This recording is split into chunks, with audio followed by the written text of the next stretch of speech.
Merci. Merci beaucoup, chers collègues. Monsieur le Président de l'Assemblée nationale, Monsieur le ministre des Finances et du Budget, Monsieur le ministre de l'Économie, du Plan et de la Coopération, Madame la secrétaire d'État. Honorable, je vous la parole. Désolé.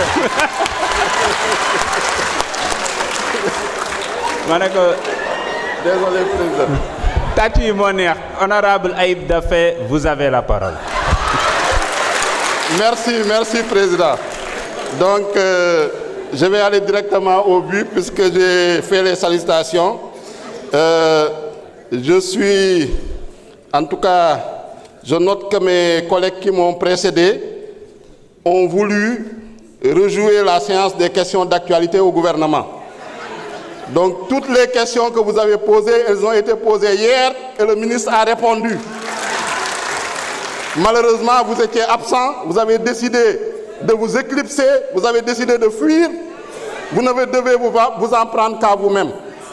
Au lieu de venir faire de la littérature, j'ai entendu la présidente du groupe parler de dettes contingentes, dettes cachées, rapports cachés.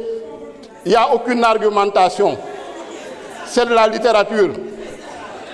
Et je pense que ce qu'ils veulent, c'est continuer de mettre la confusion dans la tête des Sénégalais. Monsieur le ministre des Finances et du Budget, ne perdez pas votre temps à leur clarifier, à leur expliquer. Vous l'avez fait pendant toute l'année. Ils ne veulent pas comprendre, ça ne sert à rien, il faut qu'on avance.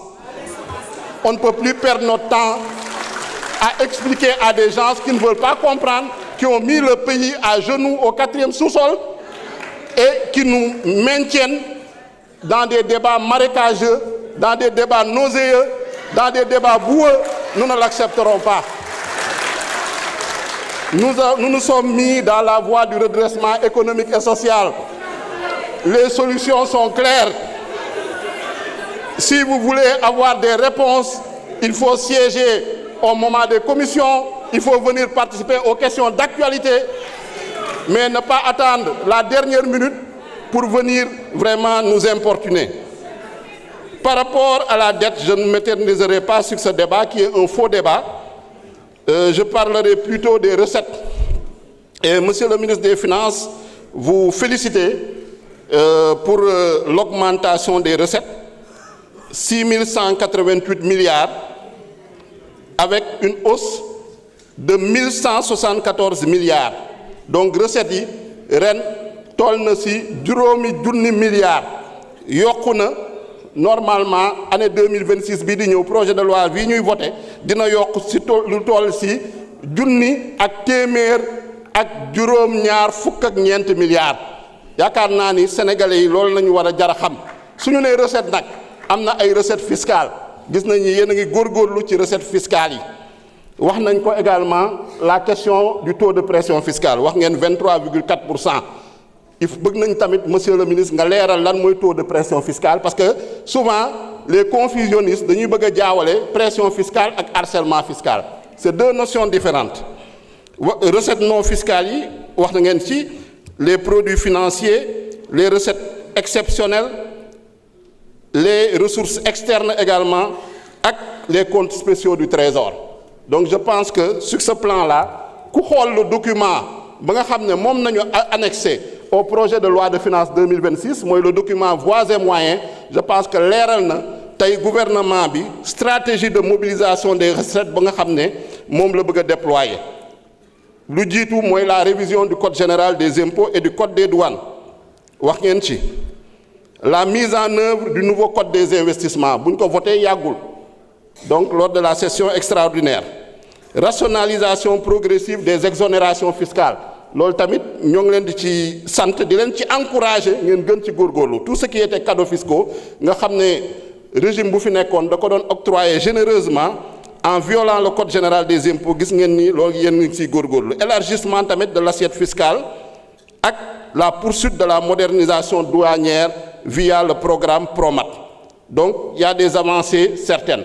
Par rapport aux objectifs yu nga xam ne gis nañ ko également dans la stratégie de mobilisation des recettes un des principaux objectifs mu nga xam ne moom ngeen fixé au plan de redressement économique et social mu nga xam ne en tout cas identifier na les solutions parce que le problème je pense qu'on a ñoo ngi ci maintenant on est aux solutions et trouver les moyens de financer ces solutions loolu moo ñu fi indi tey moo indi pour ñu saytu le budget le projet de loi de finances donc objectif bi mooy aligner les agrégats budgétaires aux critères de convergence UEMOA gis ngeen ni pour cette année 2026 on va aller vers 5% par rapport au déficit dinañ jege les déficits de 3% bi nga xam ne moom la ñuy wut augmenter également la pression fiscale c'est un des objectifs réduire surtout la dépendance aux ressources externes mooy bor bi ñu fexe ba wàññi dépendance au Sénégal parce que loolu mooy souveraineté loolu moo tax en tout cas ñu indi la vision Sénégal 2050 loolu moo tax ñu indi le master plan loolu moo tax ñu indi la stratégie nationale de développement 2025-2029 ak le plan de redressement économique et social donc ça c'est les principaux objectifs maintenant am na yoo xam ne population yi tamit am nañu ay préoccupations par rapport un peu au financement des différents programmes notamment mun naa jël le cas du programme spécial de désenclavement ñu bëri sama collègue yu bëri ñëwaat nañ ci bëgg nañu ngeen gën a leeral Sénégalais yi parce que man mii sax dañ may interpeller en tant que député du département de Sédhiou par rapport à la boucle du Boudjé nga xam ne programme spécial de désenclavement moo ko war a financer fan ngeen toll ci programme spécial de désenclavement boobu ak kañ ngeen yaakaar ni en tout cas chantier yi nga xam ne moo nekk ci programme spécial de désenclavement yooyu di ngeen ko mën a relancer gis nañ ni am na lu ngeen ci jël en charge dans le cadre du projet de loi de finances de 2026 mais am na loo xam ne ba léegi des na donc bëgg nañu ngeen leeral Sénégalais yi vraiment par rapport ak la situation du programme spécial de désenclavement parce que lu ñu ci jotoon xam nañ ni y a eu des surfacturations xam nañ ni y a eu en tout cas de la délinquance financière par rapport ak la structuration de ces programmes-là mais du teewul am na projet yu nga xam ne axes yu ñu fa identifier effectivement c'est des axes très importants donc comment en tout cas avoir le bon équilibre entre cette recherche de transparence cette reddition des comptes ak satisfaire les besoins économiques et sociaux des Sénégalais donc yaakaar naa ni fa lañ leen di xaaree am na sama benn collègue bu fi yéegoon sànq il posait la question de la loi de règlement loi de règlement de balaa ñu ko fi indi duñ ko fi indi loi de règlement boo xam ne ak les chiffres que vous avez maquillés soo leen gisee loi de règlement tardé chiffres yu ngeen maquillé woon moo tardé loi de règlement boobu ministre des finances vérifiez bien les chiffres balaa ngeen di indi loi de règlement yooyu donc loolu nañ ci bëggoon wax di leen gërëm di leen sant merci beaucoup. Merci beaucoup. C'était le dernier orateur.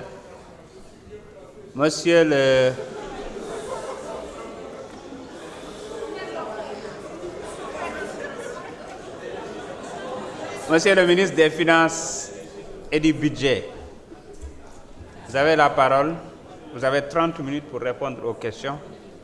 Et votre collègue de l'économie aura 15 minutes. Monsieur le Président. Excusez-moi, c'est à propos de quoi, madame?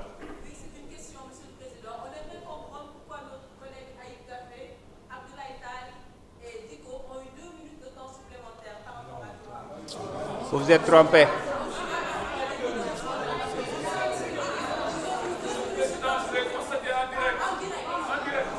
Écoutez. Je vous explique. Je vais vous expliquer. Non, c'est très simple. Vous avez posé une question, laissez-moi répondre. Vous avez peut-être choisi 3 députés, mais ça s'est passé au moins pour plus d'une vingtaine de députés. Écoutez-moi, il y a un problème technique. C'est ce qui fait que c'est au niveau même de la régie qu'ils sont en train d'administrer cela. Parfois, ça amène 3 minutes et ils complètent par 2 minutes. Et ça s'est passé au moins plus d'une vingtaine de fois. Peut-être vous avez choisi de remarquer pour votre collègue. De toute façon, la liste des orateurs étant close, Monsieur le ministre, vous avez la parole. Merci beaucoup. Merci beaucoup, Monsieur le Président. Si vous en convenez, pour des besoins de... Monsieur le Président, si vous en convenez, pour des besoins de cohérence, je voudrais laisser la parole d'abord au ministre de l'économie et je reviendrai en dernier ressort. Pas de souci. Merci.